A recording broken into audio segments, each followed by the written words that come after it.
Eu vou continuar. Lembra que na semana passada eu falei em Romanos 6 e ficaram sobrando. Eu disse que se eu pudesse, eu iria tratar das 5 questões imediatas, 5 perguntas imediatas que Paulo fez enquanto desenvolvia seu pensamento em Romanos 6, só que o tempo não deu. Então, quem quiser saber o desenvolvimento das 3 primeiras perguntas, está no programa da sexta-feira passada, você acha aí no YouTube. Agora este vai se tornar o último, o outro é o penúltimo. Sexta passada, chega lá, é imperdível. E hoje eu quero só relembrar rapidamente para tentar responder as 2 últimas perguntas que faltam dessa sequência. Paulo faz muitas perguntas retóricas enquanto ele escreve, fala aos romanos. E um dia eu vou responder todas elas. Elas são simples. O pessoal que diz que Romanos é complicado está querendo complicar o que de fato é muito simples de entender, sem nenhum complexismo. Então, na semana passada, a gente viu aquela pergunta de Paulo, quando ele diz: havemos de pecar porque não estamos debaixo da lei e sim da graça? Foi a primeira pergunta, que é respondida na segunda pergunta. Na segunda, que está no verso 16, quando Paulo diz: não sabeis que daquele a quem vos ofereceis como servos para a obediência, desse mesmo a quem obedeceis como servos, seja do pecado, seja para a morte?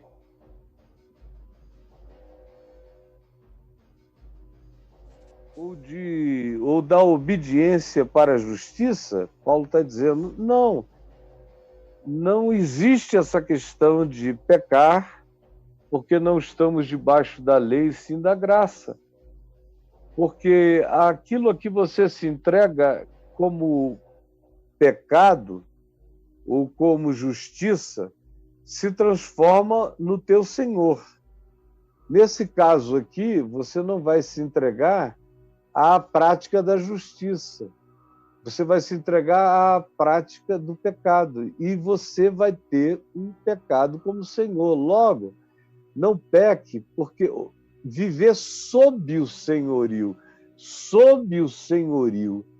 do pecado é horrendo. Aquele a quem a gente se entrega para a obediência, Paulo diz, desse nos tornamos servos. Se a gente se entregar à justiça para a obediência e pratica a justiça, o amor, você desenvolve a musculatura do amor. E cada vez vai ficando mais simples. Pecar, não. Amar, sim. Andar na justiça. Na injustiça, não. É crossfit. Se você se entrega a malhar só o braço esquerdo o resto da sua vida, cara, você vai virar um Popeye. Se for só o direito, a mesma coisa. Você tem que malhar o corpo todo para que você não desenvolva uma atrofia. O que Paulo está dizendo é pecar só porque não se está mais debaixo da lei e sim da graça vai desenvolver uma hipertrofia de dependência pecaminosa em você. Você vai ficar viciado em pecar. É uma questão de condicionamento, como eu disse no programa passado, longamente. Condicionamento para o mal, condicionamento para o bem. Por isso, não se entregue ao pecado, porque ele escraviza. E ele não quer saber se você sabe de lei, não sabe de lei, qual é a tua relação teológica, moral, com nada disso. Se praticar todo dia, vai ficar escravo para sempre. É simples assim o que Paulo está dizendo. Então, a primeira pergunta, podemos pecar porque não estamos mais debaixo da lei e sim da graça? Ele diz, não, Não, não. Porque escraviza. O que você pode é fazer o bem, é praticar o amor, porque você não está mais debaixo da lei, e sim da graça. Pratique o amor. Seja cheio de verdade, de justiça, de práticas de coisas boas, que edificam, que constroem, que enobrecem, que fazem você forte para a prática do bem na vida do próximo. Essa é a resposta de Paulo a essa pergunta inicial, porque o pecado escraviza, assim como a justiça treina a gente para a prática do bem. Se eu me treino na justiça, eu vou ficar forte, espontânea e naturalmente e livremente forte na prática da justiça. Se eu, todavia, porque digo, não há mais lei, a lei morreu, em Cristo eu estou debaixo da graça, do favor imerecido, então, quer saber? Aonde me der vontade, eu vou meter. Aonde me der vontade de pegar, eu vou pegar. Aonde me der vontade de realizar o que quer que seja, eu vou praticar. E aí você vai se esvaziar, se tornar um ser completamente destituído de qualquer que seja a resistência para isso. Você vai entrar num estado de fragilização total, de escravidão absoluta. E você vai dizer, eu não quero mais, mas vai apanhar na cabeça. Vai lá, menino. Você se entregou a mim, agora, ó, ajoelhou, reza. Ajoelhou, reza. É o que o pecado te diz.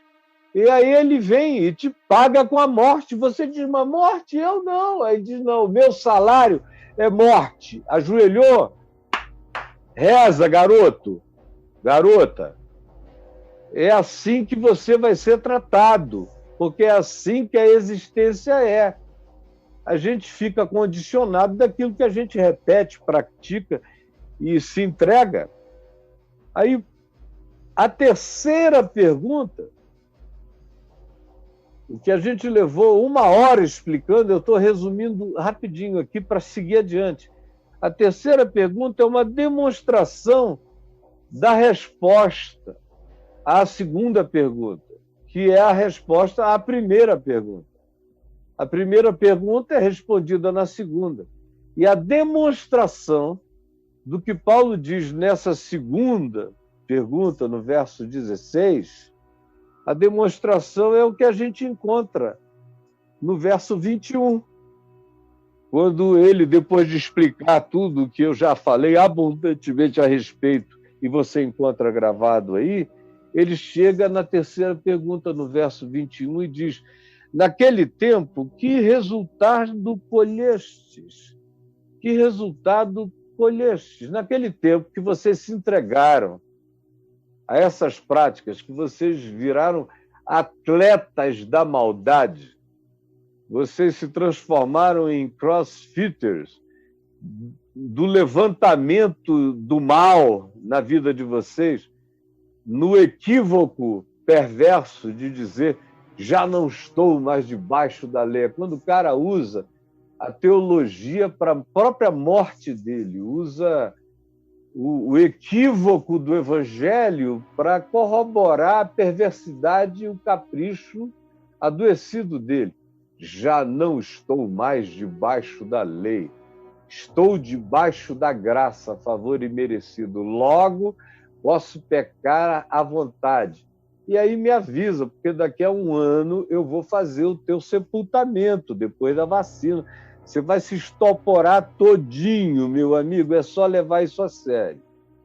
Paulo, todavia, te responde, não, não, não, você vai ficar escravo disso. É condicionamento. Se você se entregar para praticar, você vai ser dominado, assim como se você se entregar para praticar justiça, verdade, amor, fidelidade, você vai ganhar a musculatura da prática dessas coisas. Você vai ficar condicionado. O que condiciona para o bem condiciona para a morte, para o mal. Então não brinca disso. Porque o pecado não mata só porque eu, diz o Senhor, meti na cabeça que quem não fizer o que eu não gosto vai morrer. Não, não, o pecado mata porque o pecado mata. Assim como o Covid-19 pode matar se pegar um cara cheio de comorbidades. Mata, não dá para brincar com isso. Pode destruir você. E vicia. E o vício nisso destrói. Assim como o condicionamento na prática do amor e da justiça te edifica para a vida, te edifica na direção daquilo que produz saúde para a sua existência. Portanto, que resultados colhestes naquele tempo em que vocês se entregaram a isso? Não esqueceram de como foi horrível? Eu não me esqueço de como foi horrível. Eu me entreguei completamente. Durante 2 fases da minha vida, eu disse, eu estou de saco cheio. E me entreguei. E quase sou levado à morte. Na primeira vez, objetiva e diretamente levado à morte todo dia. Até que na angústia da minha aflição, eu disse, cansei, me salva disso. E aí aprendi a prática da justiça, da oração, do jejum, da obediência, do amor, não por emoção ou por sensação, mas por determinação da consciência. Me entreguei à prática do amor, que me salvou, que me fez produzir filhos maravilhosos e netos. Mas há 20 e tantos anos atrás, cansado de tanto pecado cristão à volta de mim, cansado, eu achei que o meu cansaço era algum tipo de álibi para eu pedir um time out, de descanso daquilo tudo e viver o que me desse vontade de viver, e não aguentei nem um ano. 9 meses depois, o prazo de uma gestação, eu estava absolutamente cansado e com a mente lúcida de um homem maduro no Evangelho e na vida. Olhei para aquilo e encarei a morte de frente e falei, meu Deus, como a tua graça é maravilhosa, maravilhosa graça na qual eu tenho vivido todos os dias da minha vida, e maravilhosa graça que me ilumina, maravilhosa graça que me acolhe, maravilhosa graça que me transforma, maravilhosa graça que me fortalece, maravilhosa graça que me ilumina para eu enxergar que o salário do pecado é a morte e que a entrega a qualquer forma de pecado só produz o vazio da angústia que mata. Portanto, que resultado colhestes? Você pode já me dizer isso? Que resultado você colheu da gandaia a qual você se entregou? Aí tem gente que fica pensando que é Deus de cima, olhando assim, seu safado, sem vergonha, vou bater em ti, vou te esbofetear, não me obedeceu, agora eu vou bater em ti, a minha mão vai te esmagar. Para com isso, né? Deus é Deus, ele não precisa dessa porcaria que tem a ver comigo, com você, com os humanos entregues à baixaria. Não. Não é o salário de Deus aos pecadores que é a morte, é o salário do pecado, é a coisa em si. É aquela prática em si que mata a gente. É aquela prática que nos traz sentença e juízo e morte. É aquela prática. Ou seja, sou eu mesmo que me mato. É você, pela entrega àquilo que na sua consciência você sabe que não é amor. Você pode criar o apelido que você queira, mas você sabe o que você faz que não é amor, que não é justiça, que não é justo, que não é bom, que não é saúde, que não vai te fazer bem, que não vai te edificar, que ao contrário, está te desconstruindo, está te desestruturando, está acabando contigo todo dia. Não importa se você use o escopo da teologia, acaba contigo todo dia. Porque você está brincando de pecar só porque você diz que em Cristo a lei morreu? Cara, você não deixou a lei ficar morta, você foi fazer respiração boca a boca com ela, você a ressuscitou na sua vida. E você a levantou na sua vida não para te santificar, porque ela não te santifica, ela só mostra a profundidade da tua própria doença. E aprofunda, portanto, o pecado na tua própria vida.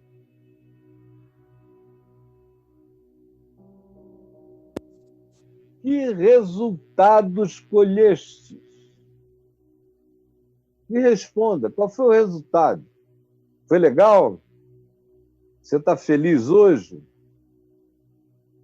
Está muito bem casada, muito bem casado, feliz com a sua gostosa traição, o seu adultério cheio de ambrosia. Está feliz? Está te fazendo bem? É positivo? Fala para mim. Ou é isso que hoje traz você também aqui cheio de angústia, de aflição, de tristeza, de culpa? Reduziu a sua autoimagem, fez você ficar pequenininho, colocou você em estado de nanismo. Quase que você já nem sabe mais também quem é você, porque diluiu sua identidade, produziu dissolução, perda de solução. Me fala, que resultados colhestes? É a pergunta de Paulo. Que resultados colhestes? Foi uma maravilha, não é? Viver contra a vida, viver contra o amor, viver contra a fidelidade, viver contra a verdade, não foi gostoso? Quase morreu, né, companheiro? Minha companheira, meu amigo, minha amiga, fala aqui para mim. Quase acaba com você. Aí Paulo diz: o que vocês escolheram? Somente as coisas de que agora vos envergonhais, porque o fim delas é a morte. Aí diz: agora, porém, libertos do pecado, supondo que agora você decidiu tomar uma decisão numa outra direção, se entregar para a prática da justiça, desenvolver aquele condicionamento celestial de justiça e justiça. Esse outro do pecado, Paulo disse aqui no contexto antecedente, conforme você vai ver na minha mensagem anterior, que vai de maldade em maldade, de maldade em maldade, vai crescendo de maldade em maldade, ou vai se abismando de maldade em maldade, de maldade em maldade, de maldade em maldade, de maldade em maldade. Agora, na prática da justiça, do bem e do evangelho, você vai ascendendo de degrau em degrau, de justiça em justiça, de graça em graça, de glória em glória. Tudo vai crescendo, o amor vai se dilatando. Eu estou falando grego ou dá para entender que é português que eu estou falando e é para mim e para você agora mesmo?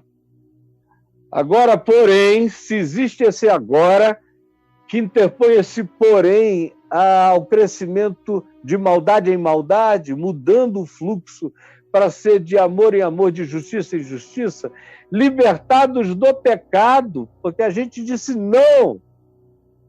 Eu sei que em Cristo ele matou o pecado, e eu digo não.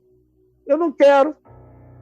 Eu não tenho que sentir uma grande coisa, não preciso ter uma grande sensação. É uma escolha, é uma decisão. É decisão, é na mente e no coração. Transformados em servo de Deus, tendes o vosso fruto, o vosso resultado para a santificação, que eu expliquei o que é. E, por fim, a vida eterna. Isso tudo está dito. E agora, ele disse, se o salário do pecado é a morte, todavia, o dom gratuito de Deus, o dom gratuito, a dádiva. Cara, a dádiva gratuita de Deus é a vida eterna em Cristo Jesus. Aí ele prossegue para a gente entrar na quarta pergunta. Porventura ignorais, irmãos, pois falo aos que conhecem a lei, que a lei tem domínio sobre o homem toda a sua vida. Aí o cara que chega para mim e diz assim, Caio, você está levando isso muito radicalmente, esse negócio de que a lei morreu em Cristo. Para com isso. Não é tanto assim. Eu digo, a decisão é sua. Você pode escolher, meu filho. Pode escolher ser um servo da lei. E fica sabendo disso, que a lei tem domínio sobre o homem enquanto ele vive. Então, ou a lei morre, ou você está casado com ela. Foi por isso que eu me divorciei da lei. E aí você diz, como é, Caio, que você se divorciou da lei? Eu me divorciei da lei na cruz. Na cruz de Cristo, a lei morreu. Eu olhei e vi que em Cristo Jesus a lei estava morrendo. A lei morreu. E foi por isso que Jesus disse, está tudo pago. Está tudo consumado, está consumado.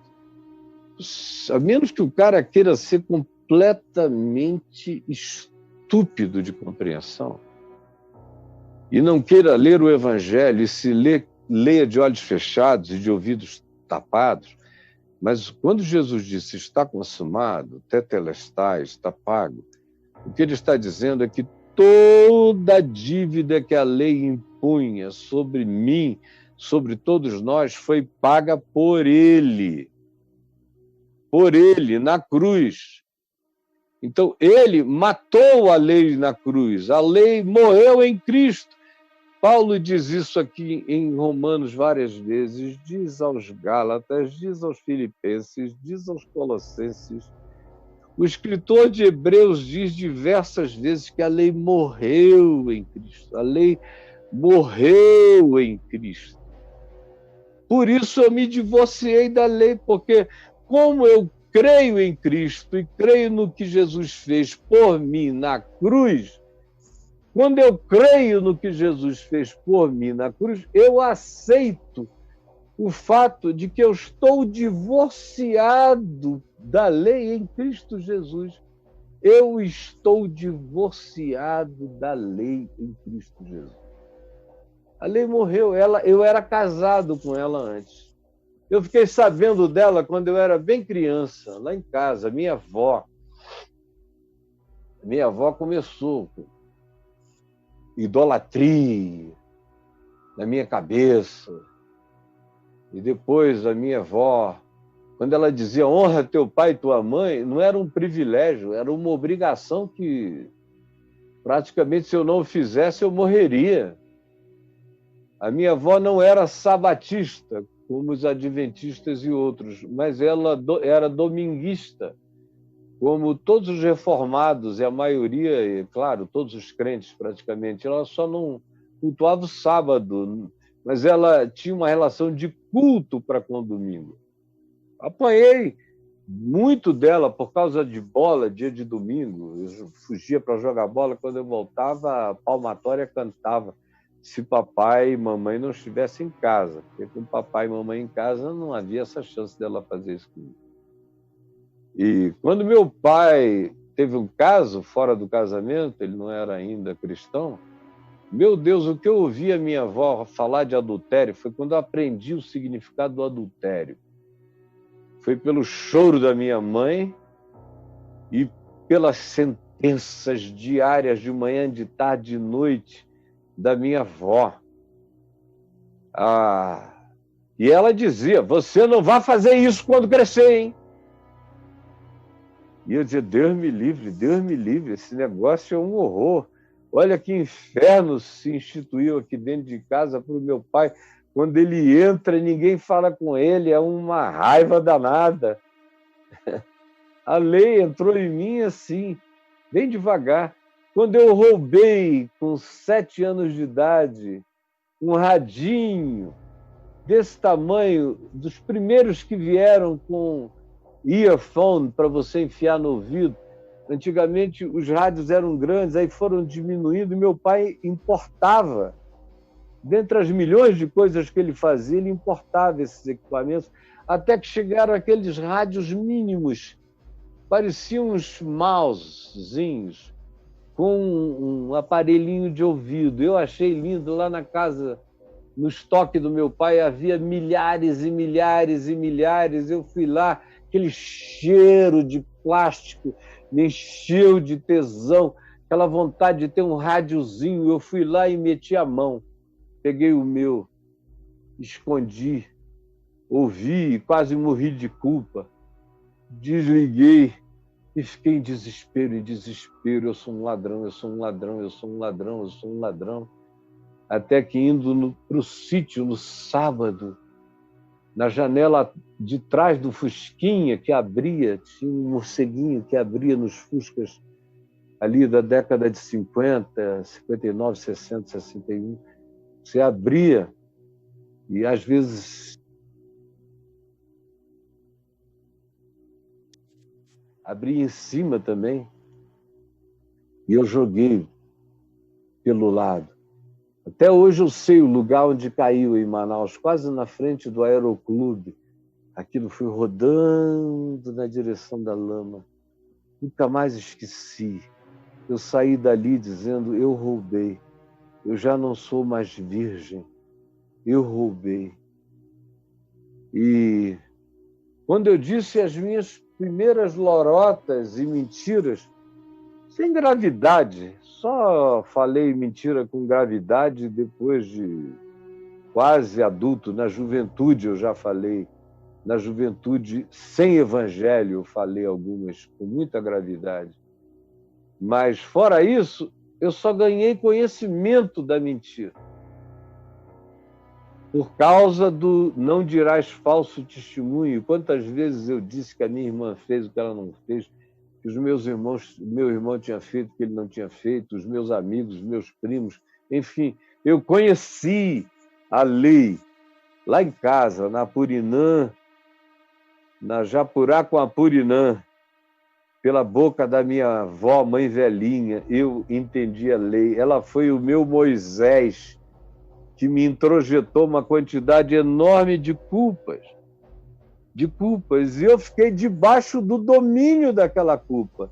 E foi sob o domínio dessa culpa que eu quase tirei a vida, no esplendor da juventude, de tão angustiado de culpa e de falta de sentido para viver. Foi a acumulação crescente da introjeção daquela culpa que me levou a um estado de desesperança total sobre eu mesmo. Eu me vi um homem sob o domínio da lei por toda a minha vida. Imaginei como é que eu vou conseguir viver para atender às demandas desse casamento com a lei. Eu não vou dar conta, eu vou trair todo dia. E aí, casado com a lei, eu descobri que Jesus tinha morrido por mim e que tinha rasgado o Velho Testamento da lei comigo, de mim com a lei. Isso foi rasgado, o contrato foi rasgado. Eu não estava mais sob aquele domínio. eu podia me casar de novo, e me casar não com amor à torta, eu podia me casar com uma princesa de graça, eu poderia me casar, o casamento e as núpcias da liberdade, as núpcias do compromisso feito em amor, não em cartório no Monte Sinai, feito em Cristo Jesus, não em Moisés, feito na cruz, não nas tábuas de pedra, feitas não pela ablação da religião, me consagrando, me batizando para aquele compromisso, não, feita agora pela aspersão do sangue de Jesus, me purificando, me perdoando, me isentando de todo pecado. Aí eu me divorciei da lei, me casei com o Evangelho em Cristo Jesus. É o que Paulo usa como metáfora no capítulo 7, do verso 1 em diante, dizendo que só fico desobrigado depois que a lei morre.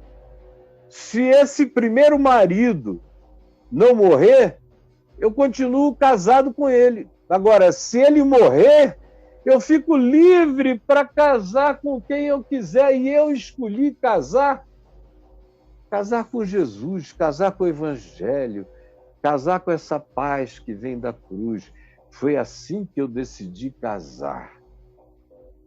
Assim, meus irmãos, também vós morrestes relativamente à lei.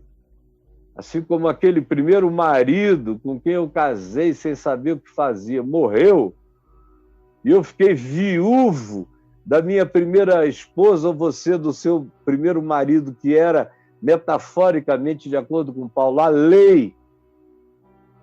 Morreu em Cristo Jesus da cruz. Agora, também vós morrestes relativamente à lei, entendeu, cara? A lei, por meio do corpo de Cristo na cruz, morrestes em Jesus para pertencerdes a outro, como João Batista disse, ao noivo, pertencerdes a ele, a esse casamento, a essa comunhão, a essa nova conjugalidade, para pertencerdes a Cristo, a saber, aquele que ressuscitou dentre os mortos. Eu estou falando português, e você está lendo português. Aquele que ressuscitou dentre os mortos, e deste modo, e só deste modo, frutifiquemos para Deus. A gente não consegue dar o fruto para Deus sem ser desse modo, porque aquele outro casamento era muito infeliz, eu vivia com medo de culpa, não olha para ali, não pega ali, não toca aquilo ali, não bebe isso, pelo amor de Deus, finge que não viu, finge que não ouviu, finge que não desejou, era um horror, você sabe o que eu estou falando, culpa de dia e de noite, transtorno psicológico, mental, esquizofrenia, todo tipo de medo, de divisão interior, era um inferno.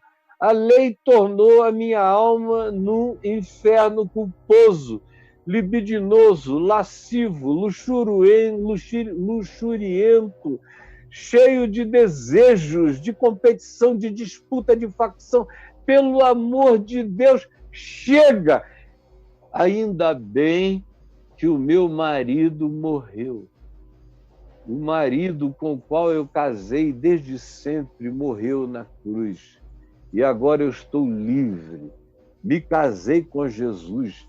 E desse modo eu posso frutificar para Deus. Só desse modo. Não adianta. Você não vai conseguir. Casado com a lei, com medo de tudo, você não vai conseguir amar. Não vai conseguir viver o que o Evangelho promete. O Evangelho só promete o que promete para quem crê que Jesus matou a lei na cruz. Quem não crê nisso não usufrui a vida abundante que Jesus promete, jamais vai continuar casado com esse marido torturador, que para mim era pura tortura, e para você e para o mundo inteiro também tem sido. Se ele não morrer e eu não me casar no novo casamento, nas novas núpcias espirituais com Jesus, com Cristo, eu não vou frutificar para Deus jamais. Porque quando vivíamos segundo a carne, as pulsões do condicionamento entregue, como eu falei sexta passada, as paixões pecaminosas postas em realces pela lei, que a lei tem esse dom de fazer o meu desejo crescer pela culpa. Aí fica enorme. Essas coisas somadas operavam em mim a fim de que frutificassem para a morte. Quanto mais eu dizia, ai meu Deus, a lei está me vendo, eu estou traindo a lei, e quanto mais eu reconhecia que a lei só suscitava em mim tesão da morte, mais horrível era a minha mente, meu coração, minhas emoções, meus sentimentos, meu modo de viver, como da maioria dos humanos que vivem nesse ciclo. Não, tem gente que não vive assim, mas tem outros que foram condicionados aos milhões a viver assim, como foi o caso de Paulo, que só escreve sobre isso, que ele próprio está falando da doença dele e da cura dele, de como ele saiu disso no Evangelho, e só por causa do Evangelho. Dessas coisas que operavam nele e que só frutificavam todo dia, mesmo subjetivamente, mesmo que ninguém visse, era só angústia de morte. Isso adoece, isso produz todo tipo de ansiedade, de medo, de pânico, de angústia, de pecaminosidade. É horroroso existir assim. Aí ele faz a nossa quinta e última pergunta: que diremos, pois? Que diremos, pois? Você já viu que é uma sequência onde uma coisa vai respondendo à outra. Que diremos, pois? E a pergunta é uma só: é a lei pecado?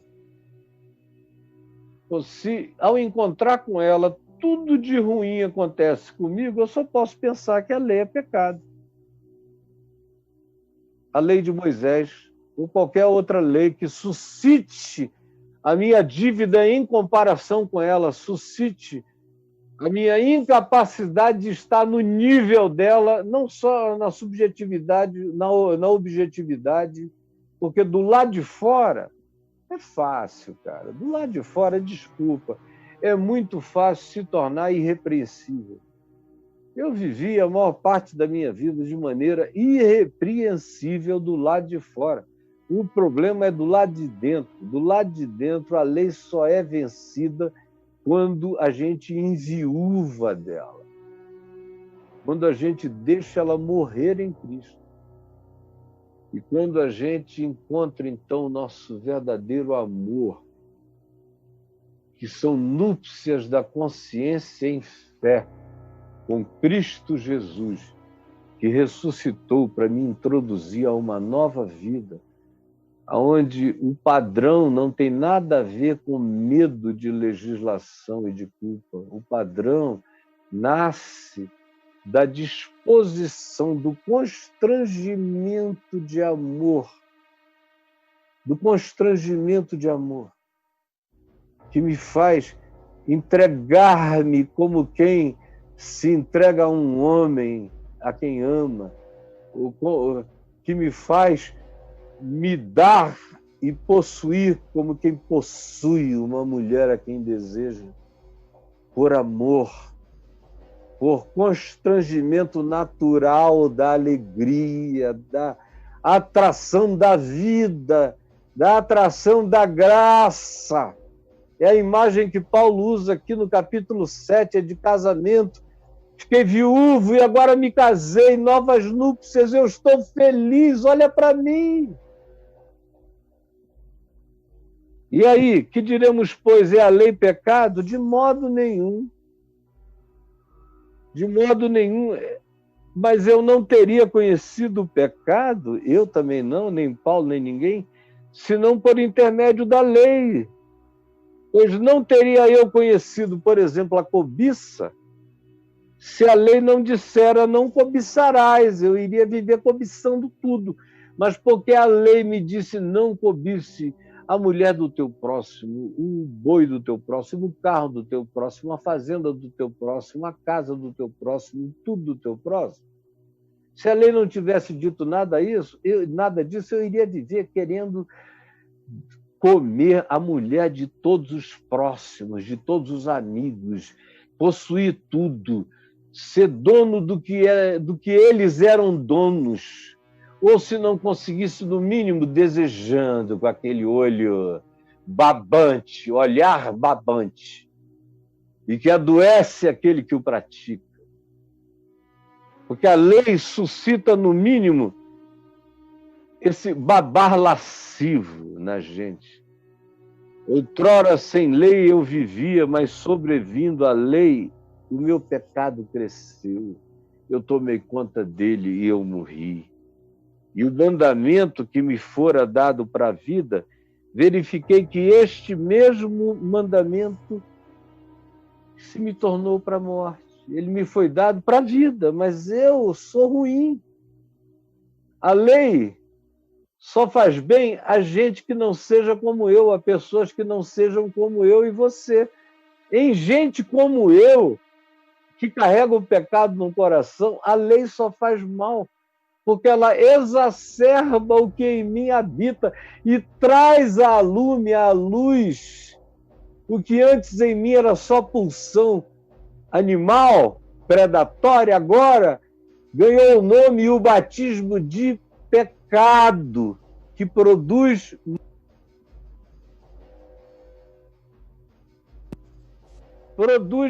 morte. Produz morte. E o mandamento que me fora dado para a vida, verifiquei que este mesmo se me tornou paradoxalmente, ambivalentemente para a morte. Porque o pecado, prevalecendo-se do mandamento, o meu pecado, a minha cobiça, prevalecendo-se do mandamento que me foi dado, se exacerbou esse encontro entre o meu pecado e o mandamento da lei, criou um monstro dentro de mim, um monstro que cresceu, cheio de enganos, e me enganou e me matou. Afinal, deixa eu dizer, Paulo diz aqui, a lei, não tem nada de errado com a lei. A lei é santa. A lei é justa. A lei é boa. Ela não manda nada errado. Não farás para ti imagens de escultura. Quem assim se preserva de transformar seu Deus num objeto, deixa de diminuir seu cérebro, sua mente, sua intuição, porque quem tem no seu Deus, ou tem num objeto o seu Deus, esse será sempre do tamanho daquilo a que cultua. Tudo nele ficará desse tamanho. Então a lei é boa, me livrou de um limite tão perverso, tão apequenado, tão diminutivo. A lei é boa.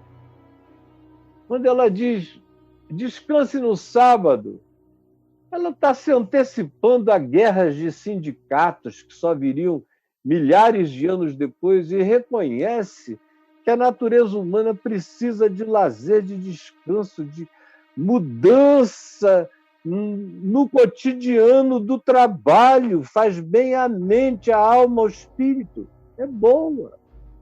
Quando diz honra teu pai e tua mãe, pode haver coisa mais gloriosa e saudável do que essa?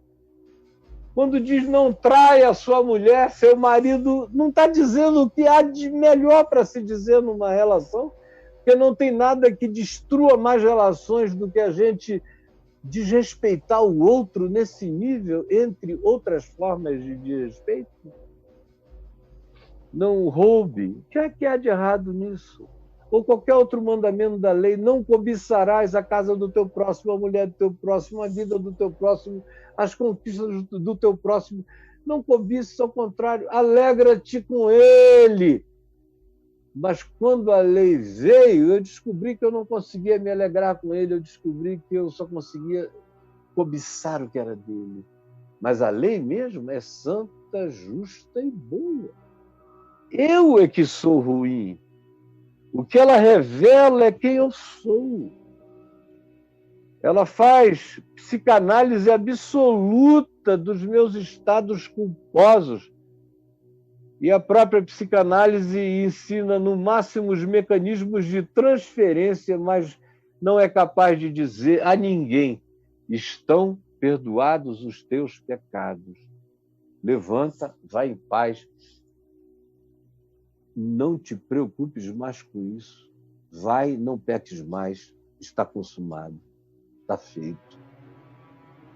Está consumado, está feito. Não há mais dívida nenhuma. Vai em paz. É isso que Jesus faz.